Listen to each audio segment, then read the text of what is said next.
Oilada ajrimlarning oldini olish yoki uni yuzaga keltirishda erkaklarning rolini qanday baholaysiz deylik?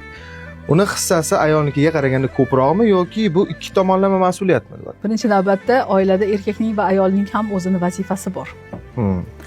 Avvalambor erkak va ayol oilani ajrim darajasigacha olib kelmasdan oilada yillar davomida bo'ladigan inqirozlarni oldini olish kerak.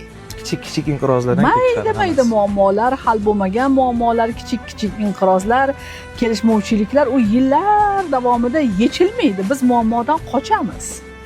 Uni yechish kerak.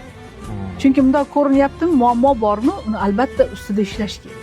Ikkinchi masala, oilani ko'pincha mana yana o'sha intervyudagi gapirgan gapimni gapirishga to'g'ri keladi. Oilaga biz qizlarni tayyorlayapmiz. Yigitlarni esa yo'q.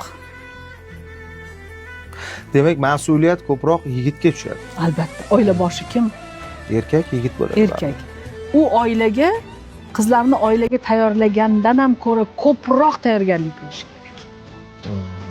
Ma'naviy, ruhiy, boshqaruv nuqtai nazaridan, iqtisodiy nuqtai nazaridan, boringki ana o'sha muloqot nuqtai nazaridan, moddiy nuqtai nazaridan, konfliktlarni hal qilish, murosa nuqtai nazaridan erkak kishi ko'proq tayyorgarlik ko'rishi kerak.